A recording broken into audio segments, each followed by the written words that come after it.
So I'm close to a year late to do this, but do I care? No.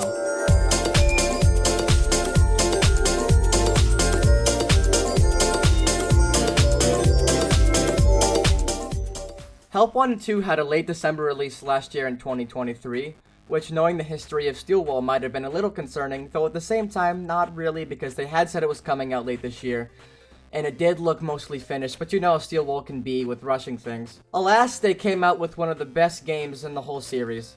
Is Enter the Pit probably better? Well, we'll see about that in my next review video, not my next video. That will come after I have edited all the Enter the Pit videos. As someone who has played the game, I'm going to format this video into pros and cons. You're just in time for arts and crafts!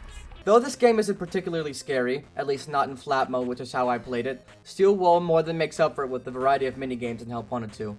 I love the sister location minigames, especially the recreation of the breaker room from sister location, the Helpy First Aid ones, Bonnie Bowl, Bonkabon. There are close to no misses in this game.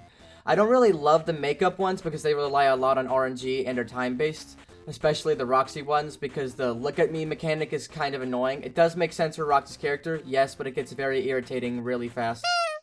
Help 1 and 2 does reuse some parts of other Fnaf games, though in no instance is it really a bad thing at all. They do it incredibly well, and even add to the experience of it.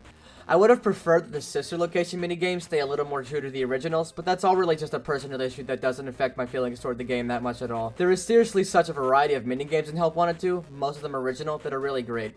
I think Steel Wool really hit it out of the park with the minigames in Help 1 and 2. Get set!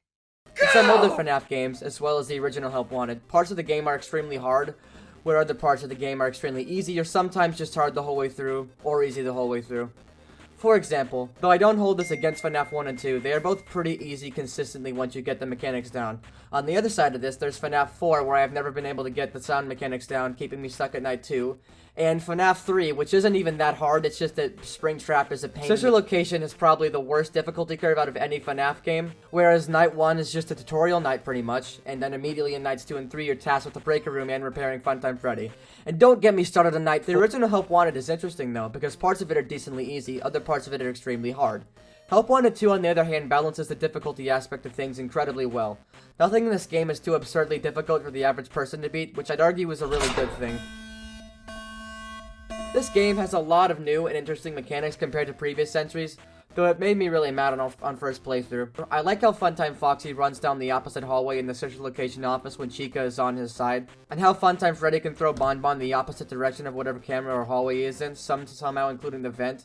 Annoying? Yes. Cool? Yes. I think Bonnie slowly inching towards you when you do badly in Bonnie Bowl is hilarious, yet perfect for its respected game.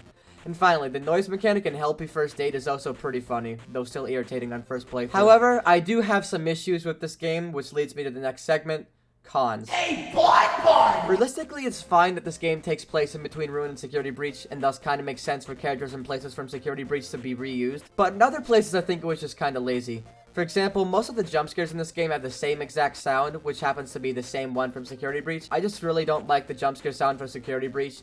I don't know. There are new jump scare sounds for certain characters, and in most cases the jump scare sounds are the right jump scare sounds for their respective characters, but really that's just kind of a nitpick. It doesn't matter that much. However, I feel like characters being reused multiple times for certain games, like how the moon variant of Sundrop from Security Breach is in Bonnie Bowl, the Carousel, Arts and Crafts, and the Security Log Ride, even though that's a different variant of him, just comes off as a little lazy to me. Finally, I love Hand Unit, or Dread Unit as he's called now, but they have reused Hand Unit in every game since Pizzeria Simulator, excluding UCN of course, which would be fine if he was used more in this game, but he just hardly appears in this game at all, and it really feels like they just kind of had to shoehorn him in.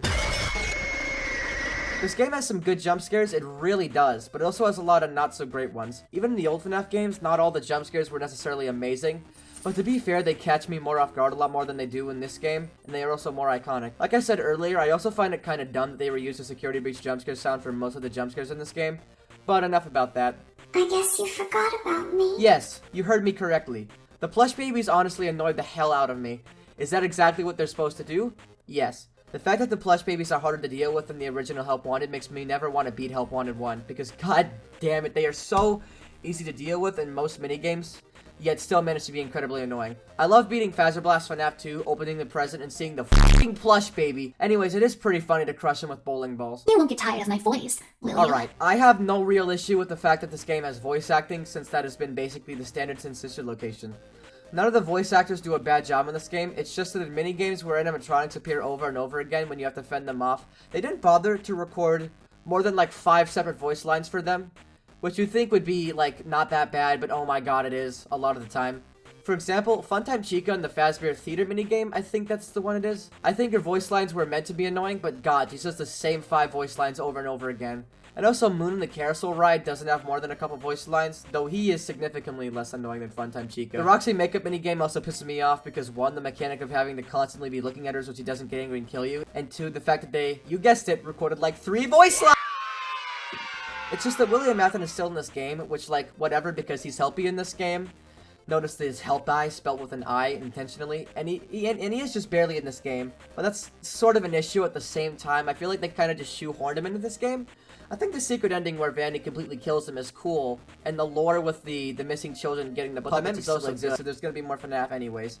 I don't know. The main ending is good enough, but I feel like why even go for the bad ending when the good ending is so much easier to get? Guess it was meant for a first time playthrough, but I don't know. Lore is okay, but not great. I don't know. Overall, this game is a huge improvement from Security Breach, though I don't necessarily hate Security Breach anymore with the patches and the release of Ruin. I never really even hated it anyways, it's just meh. I'd say it's on par with, if not a little better than Help Wanted 1. Altogether, I give this game a solid 9 out of 10.